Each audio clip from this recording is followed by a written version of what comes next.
biological father don't even change the daughter Pampers. Biological dad here, and that portion of your statement is both ignorant and problematic. So, where you're from, a mom can make a 3-hour Target run, and a dad will allow his daughter to sit in their own fecal matter and urine until mom comes home to change that diaper.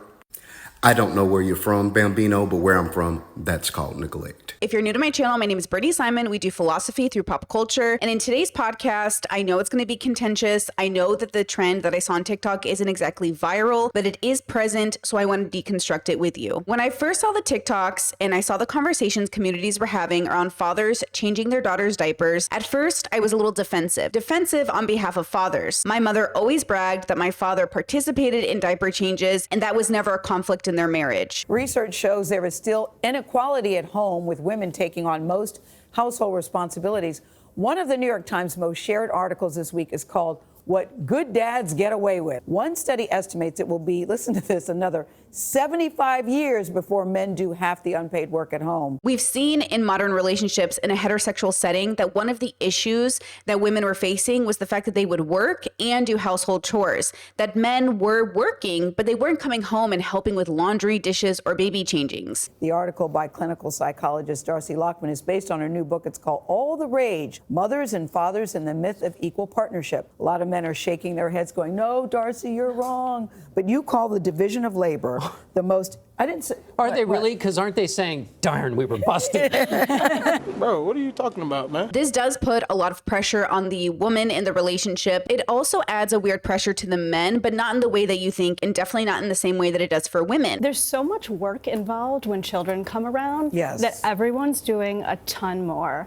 So it's hard for fathers sometimes to see the proportionality of it. So we had a very different take on it. And he's a great dad. It wasn't about the fathering, it was the co-parenting piece. And this is where I found a lot of women are really frustrated. And of course, to the person who's being told, hey, you need to step up your game, who already feels like they're doing quite a lot, it became a point of contention, as it often does. Let's talk about the pressures of being a father under patriarchy, and not to mention, what if you're an autistic father, disabled father, queer father, and let's not forget that single fathers do exist. When we make a prescription that says that fathers shouldn't change their daughters' diapers, we're also saying uncles, grandfathers, and brothers shouldn't help either, which on one hand might make a lot of sense to some families, but to others, whatever happened to It Takes a Village? Well, it was so nice seeing you guys. I'm actually about to go change her diaper and then feed her really quickly, so you might be gone by the time that we get done. Oh, I can totally change her diaper. Here, give her here, I'll go change it. Oh, well, I appreciate you really wanting to help, but it's okay,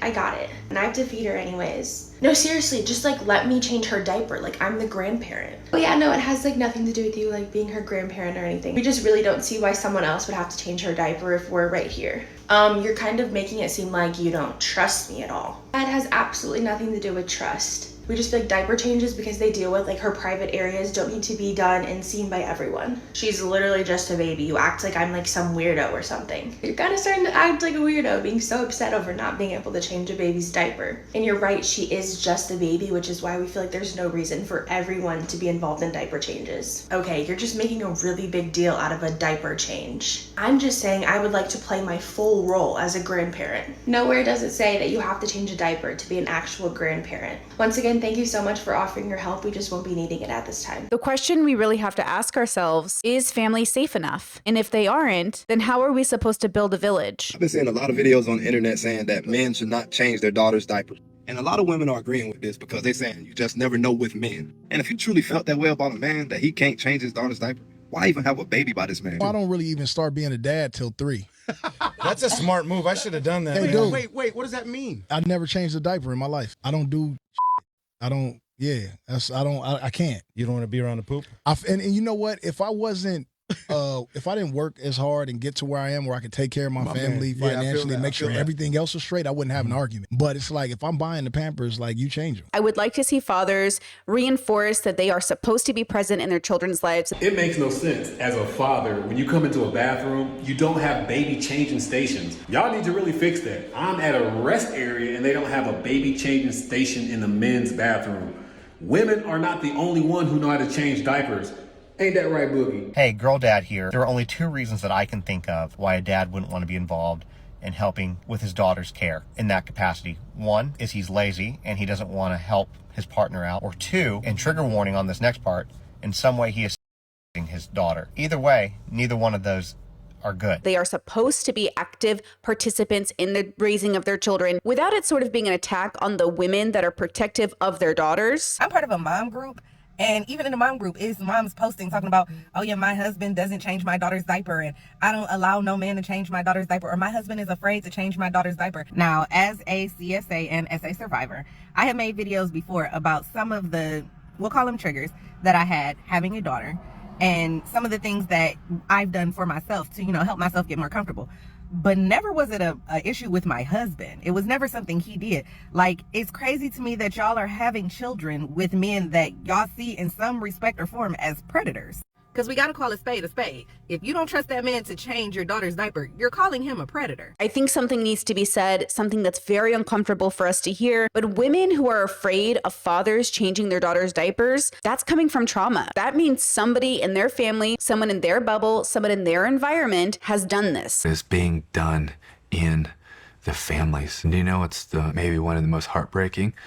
Do you know the number one offender? Biological fathers. So I want to be very compassionate and loving, and instead of getting defensive, which I understand is a reflex in all of us, we have to remember that normal, healthy, adjusted families don't normally talk about the fears of fathers changing daughters' diapers. Like, this is coming from a place of trauma. Even recently, this is so crazy to me, conservative Tim Tebow. Yes, it is happening in other places, but it is happening in our country, right here, in our neighborhoods, in our backyards, in our families. Actually went on a podcast to talk about how the number one offender in America is fathers. And your average offender has 13 victims in their lifetime.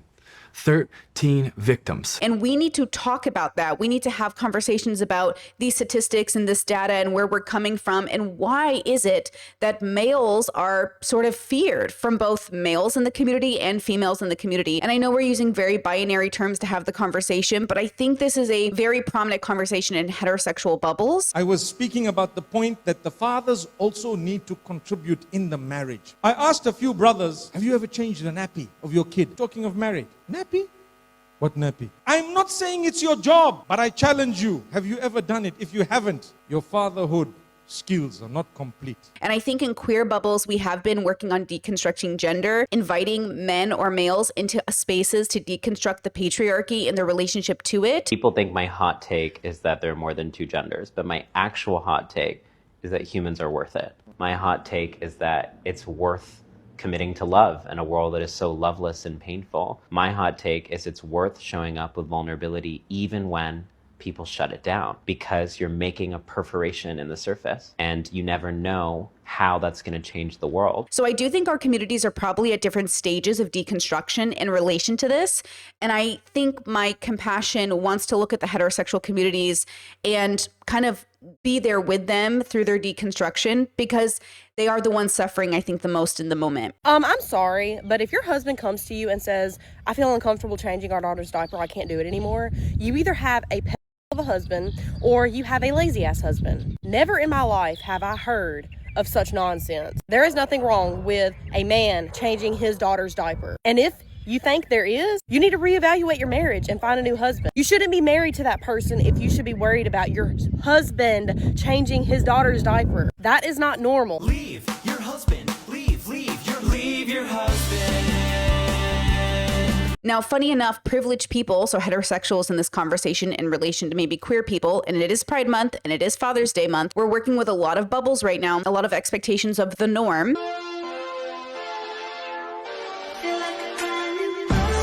It's interesting that people in privileged positions, like being heterosexual, can suffer the most from the trap they've put themselves in, the construct, the cage they've built around their own heteronormativity. When I was growing up, it was long before it was fashionable. But Did you feel different? No, I had a great childhood. Before I went to school, I thought everyone had 3 parents. Right. I just thought that was normal. You know, when I went to school, one of the first things I did when I went to go to other kids' houses, you know, when we were playing and, you know, play dates and stuff, was like, where's your other mum? You know, people just thought... And after a while, it dawned on me that not everyone had 3, you know, and actually there were kids with single parents, and there were kids that were raised by their grandparents. There were all kinds of different shapes. There's all kinds of different families out there. And I think the thing that matters is that the kids are cared for, they're educated, they're clothed, they're kept warm, they're loved, they're made to feel confident, they're made to feel great. And I had a really great childhood. So one of the things I want to propose to you today, especially if you're a man watching this video, is that you are sort of trapped in the patriarchy and its expectations of your behavior, or what is expected of you as a man. A few days ago, I made a poll asking, would you ever take care of another woman/man's child? Unsurprisingly, 85% of you said you wouldn't. Excellent choice, I should say. Here are some of your comments. Mr. X said that he had a niece, so he would. Symbol Gaming said, hell no. Leocun481 said the only caveat he could accept would be if a family member passed away and their child needed support. Those exceptions about orphan kids, for example from family members, are completely understandable. Whereas in reality, in the remainder of cases, it's better not to raise them. So you believe that I believe you can find a man in the top 20% and you'd be an exceptionally rare case. But if you sat 10 men down here, majority, if not all of them, would say they don't want to raise someone else's child. I discovered a path where you can foster to adopt. What better way than to change the trajectory of someone's life by bringing them into your home? His home would be their 6th foster placement in the last 5 years. Jason took a 9-week training program with the Department of Family Services in his home state of Nevada. And in the process of looking at children and their profiles, I saw this sibling group. It seemed like fate and destiny wanted us to be connected. During this time, Jason was freshly grieving the death of his own father. I think I'm still dealing with that a little bit. Each day is better, but I feel pretty strongly that his spirit is with me and guiding me and making things happen. After a 6-month foster, Jason jumped at the opportunity to adopt the brothers. They call him Papa J. 3, 2, 1, family! Before we were living with Papa J, we always used to like hop from foster home to foster home. He's actually funny, nice, super nice actually. And like he's just like the big dad that I never actually had before. And most importantly, he loves us and we love him. He's a good man, Savannah. A good man. And so these bubbles in which women are afraid of you coming into their daughters' lives, they're thinking of the same male-centered bubbles that preach to women and try to tell women that all men cheat. Again! All men are basically perverted. After his wife died, Gandhi decided that he needed to test his strength against his sexual desires. To do so, Gandhi shared a bed with naked teenagers, including his grandniece, Manu Gandhi. Gandhi was already in his 70s at the time, while his grandniece was 18 or 19 years old. The young women, possibly girls, were essentially serving as temptation for Gandhi, testing his celibacy. The goal was for him to not become aroused by them. This is a Hindu practice known as brahmacharya. Gandhi believed that perhaps the violence of a Hindu-Muslim conflict in Bengal was caused by deficiency in his celibacy, so this test was to see if he was truly strong in his steadfastness. Gandhi even considered wet dreams to be a breaking of his celibacy. Some of those around Gandhi advised him that these tests were not a good idea, but he proceeded anyway. A couple of people even quit their work with Gandhi as a protest to this action. All men want 18-year-olds. Every man ain't like that. Every man shouldn't be held to that kind of standard. First of all, bitch, if you got a baby, that's a baby, and then you get a new man and that ain't the baby's daddy, bitch, you just met him. You don't even know him. There are bubbles of men with podcasts, who are reinforcing this idea that men are perverted, that men want young girls. I'm feeling pretty petty, so here are a bunch of celebrities and actors who dated teenagers when they were literally underage. Hilary Duff was only 16 when she started dating Joel Madden from the band Good Charlotte. He was 25 at the time and they were together for 3 years. When Demi Lovato was only 17, she started dating 29-year-old Wilder Valderrama from That 70s Show. When Steven Tyler of Aerosmith was 26, he started dating a 16-year-old. He actually admitted all of this in his memoir and said some really gross stuff, like how her parents were in love with him and they literally signed paperwork to give him custody of her. He said, and I quote, "That way I wouldn't get arrested if I took her out of state." Finally, Jerry Seinfeld was 39 years old when he met 17-year-old Shoshana Weinstein and got her number. He claims their relationship didn't get romantic until she turned 18, but they dated for 4 years until he was 43 years old. And so you have to understand that as a man, if you're getting defensive, that these women are afraid of you or afraid of you for being a man, remember that these women were probably trained under the patriarchy from men to be afraid of men. Now, from my own personal experience, and maybe you guys will relate to this, even in my own bubble where women worked and my dad raised me to run a business, obviously the men in my family changed diapers. That wasn't really the issue. Men gave baths. That wasn't really the issue. But as the girls got older in families, and maybe you can relate to this, we were not allowed to wear two-piece swimsuits, shorts above the knees, skirts above the knees. Like, it was very strict in terms of what I could wear. And we're Assyrian, for the record, so maybe that's playing a role in this. We're Catholic Assyrian. My parents are immigrants from Iraq. My bestie growing up, she's white. Her parents are very liberal, and she had a swimming pool. And when I would go swimming at her house, she would be like, why are you wearing like a shirt and shorts? Like, why are you wearing so many pieces of clothing to go swimming? And I'd say, oh, like your dad is home. And she'd say, so? And I was like, well, you know, like he's a man and you shouldn't wear revealing clothes in front of a man. She goes, yeah, but that's like my dad. And I was like, yeah, I don't know. And it was like a weird thing as a kid to navigate, where it was weird to have to explain to people that like you don't want to dress revealing in front of your brothers or fathers. But then what message are we really sending to people about safety, especially surrounded by people who are supposed to be family? I may or may not regret doing this video, but I've got to know, daughters or fathers out there, is it normal for my dad not to be able to look at me while I'm in a bikini? I ask this because multiple times now it's happened where I've been in a bikini and I have to get changed because my mum says that I can't be in one because of my dad, or like my dad says I can't look at you, or I get comments, inappropriate comments. And is it okay for this to happen? But of course, if we really deconstruct those bubbles, a lot of our family histories are not good. Like, a lot of us, especially my family history, like there is an overlap of sort of incestual behavior, whether it's like cousin marriages or age gap relationships where like teenagers were being married off to people in their 20s. Brother, like there's definitely a history of trauma there that I think the family kind of pretends doesn't exist. On her 9th birthday, Nadia's family decided she was old enough to be married to a man aged 28. She agreed to share her story with us, but asked us to disguise her identity. جتي أمي كانت تقول لي أنت باكر عرسك. أنا وقت ما تزوجت اللي أعرفه بالحياة الزوجية بداخل الغرفة إنه الزوج يبوس وينام. أول ما دخلنا الغرفة إجا لزم إيدي وكان يقول لي اسمعي أنت صرتي زوجتي. فإحنا لازم نصلي ركعتين حتى نبقى دائما للأبد سوا. وما أريد أقول الباقي بعد. بس ما يعني الموقف اللي صار ما بي ذرة إنسانية، يعني قمة الوحشية، وكم مرة قلت لا وما انسمعت.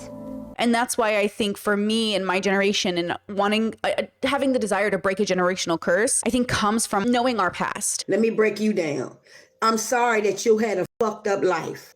I didn't. And I know this subject is really uncomfortable. I know that no one on Father's Day wants to hear a conversation about how women are afraid about dads changing diapers. And on the other side, women complaining men don't change diapers enough. I know that it's uncomfortable, but I think we need to be uncomfortable enough to sit with the reality that some of us aren't being raised by good people and some of us do have that trauma. And I think we should work on breaking those generational curses. And I think men are the ones to participate in this the greatest. I think men are the ones who get to stand up and say, hey, I know that you're afraid. I know that you've met bad men. I know that you have these problems, but I'm not one of them. And without it being an attack on the women, without it being, but I'm one of the nice guys, saying and showing through action that you're not one of those men. It was Aurora, Colorado, summer break 2019, when we first met middle school math teacher Finn Lanning and Damian. And then one day he just came to me and said, I'm not coming back to school. He learned Damian was in foster care, that he had kidney disease. But here's the real kicker. The kid needs a transplant. And a lot of times you can't get a transplant if you don't have a stable home to return to after surgery. It hit me like a ton of bricks. And that's how Finn became a foster parent. They got along famously. Oh, yeah. Although Damian refused to get too excited. He'd seen fairy tales fall apart before. It's kind of bad thinking about that, but some people actually do that. Like, they'll like just kick you out they'll be happy with you one day and then just kick you out the next. It's been nearly 2 years since we first told this story. Damian was able to get that transplant, and he's now a much healthier, very typical 15-year-old. Even though it's been absolutely the hardest thing I've ever done, I wouldn't trade it for anything. I'll keep him. A few months ago, Finn adopted Damian. Yeah. Teacher and student, now father. and son. And I do think a big part of this is to let go of that need to be defensive. Daddy, chill. I understand that as a girl, as a daughter, as somebody who loves her dad, watching those TikToks made me defensive. I can only imagine what it's like to be a man who watches those TikToks and feels like, what are you saying? But we have to understand that that came from a place of trauma. Nobody grows up in a loving home thinking that fathers shouldn't see their baby daughters naked, thinking that there's something inherently incestuous or negative or malicious about that. That doesn't come from anywhere. Like, that comes from somewhere. And we have to deconstruct where that comes from. Now, if you're one of those people, if you're one of those women who get on TikTok and say, men can't be around my daughters, we might need to go to therapy, girls. And when I say might, I mean definitely. We have to go to therapy. We have to deconstruct this generational curse, this generational trauma. This didn't just come out of anywhere, girl. And I know there are bubbles of heterosexual women that think all men step out, all men are abusive, all men cheat. Whether it's new or old, men will cheat. And I always say this, it's, women are programmed to think that men won't cheat only so that we can bring forth life and procreate. Because if you knew from the start that all men were going to be a certain way, you probably wouldn't even be bothered or procreate with them, right? Having hope and a wishful outlook on men being perfect when nobody is perfect is so that we can bring forth more life to the planet. Because it's usually young women that think that, not old women. Old women know the truth. Older women already know. It's usually younger women that believe that because they haven't procreated yet. Once they procreate, once they do a certain amount of, relationshiping, we'll call it, they'll figure it out. At the end of the day, if you stay focused on yourself, if you stay obsessed with yourself, if you stay getting your money, none of it will really faze you, because once you find out, you know what to do, get paid. Okay, sprinkle. That's all you gotta do, just go get paid. Just spend it and get your money. Make sure he's paying for his forgiveness. Make sure he's doing what he wouldn't do before, because now he's in a vulnerable position if you are, especially if you're the prize as the woman and a man gets caught cheating, you have all the power now. The power has now shifted. But as a queer person myself who's deconstructing gender, it's not that you were born a man or born male. It was that you were raised under patriarchy. And yes, there are biological components, but not in the ways you think. In high school biology, we usually learn that the sexes in humans are fixed and concrete. Whether you're male or female is black and white and rooted in your DNA. Your 23rd pair of chromosomes is either two X chromosomes or an X and a Y. That's it. End of story. And that's essentially what scientists thought too.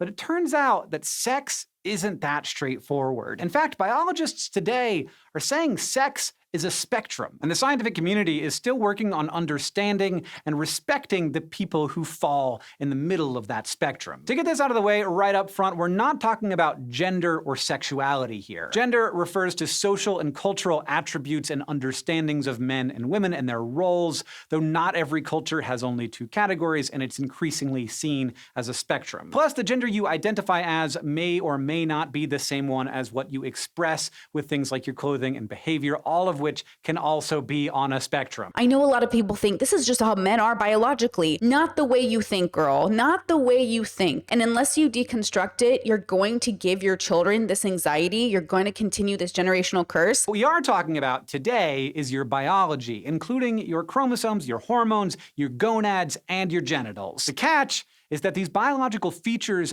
don't always agree with each other. And they certainly don't always conform to those high school health class diagrams that tell us there's a single, universally correct pathway to being male and female. In fact, it's estimated that nearly 2% of live births are born with congenital conditions of atypical sex development. That basically means that something in their chromosomes, hormones, gonads, or genitals is different from what many people expect of a boy or a girl. This used to be known as being intersex, but these days it's better described as having differences of sexual development, or DSDs. And while nearly 2% might not sound like a lot, it means that there could be 130 million people or more with DSDs. If all those people were in one country, it would be among the top 10 most populous countries in the world. Plus, DSDs are not always something you can see. People can spend their whole lives thinking they're one sex based on anatomy, only to find at least part of them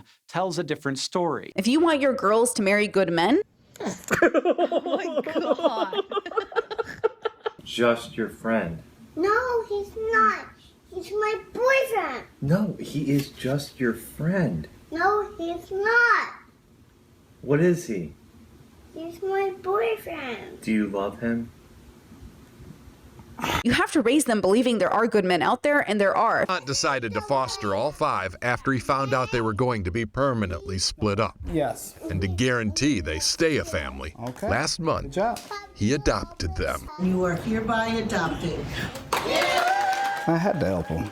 They deserve to be raised together. That doesn't mean all men don't suffer from misogyny. So don't get it twisted. All men suffer from misogyny because we're raised under patriarchy. In the same way, women suffer from internalized misogyny, and we all end up pick-me's in some way. So pick me, choose me, love me. This guy stinks! We have to deconstruct that. I don't mean to generalize for 8 billion people on the planet, but generally speaking, even globally, right, misogyny is playing a role in how we interact with the sexes, right? When we do talk about masculinity, we're often talking about it in negative terms. In some circles, phrases like men are trash or men are garbage have become de rigueur. I think the word that people most associate with masculinity right now is the word toxic, which doesn't really bode well for the whole thing. So it's hard to be convincing when you say men are in trouble.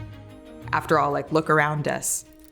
All 45 US presidents have been men, and probably the next president will be one too. If you look at the S&P 500 a few years ago, there are actually more CEOs named Michael or James than there are women CEOs, period. But that said, most men aren't CEOs, and most men aren't President of the United States. It's easy to focus in on a certain set of men that are doing well, and realize that the majority of men are not hanging on so well. I'm Christine Emba. I'm an author and a journalist, and my latest book is Rethinking Sex, A Provocation. So we need to be educated. We need to be loving. We need to be present in people's lives.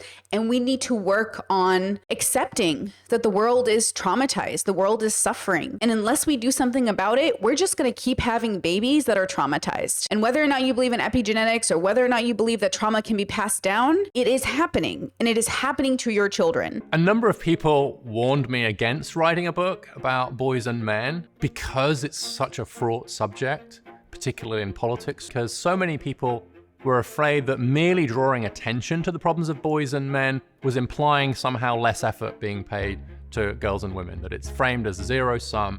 And it's sort of a whose side are you on question, and you have to be on one side or the other rather than just being on the side of human flourishing. And so for this Father's Day, for this past Mother's Day that just happened, for any future Mother's Day, Father's Day in the future, we have to remember that we are the adults in the room, and the adults in the room have got to set a standard for the kids. And that standard should be safety, love, listening. You know, it should be a goal for parents and elders and leaders in the community to deconstruct this trauma so we can use wisdom to pass down to those children. We're made of all the same stuff.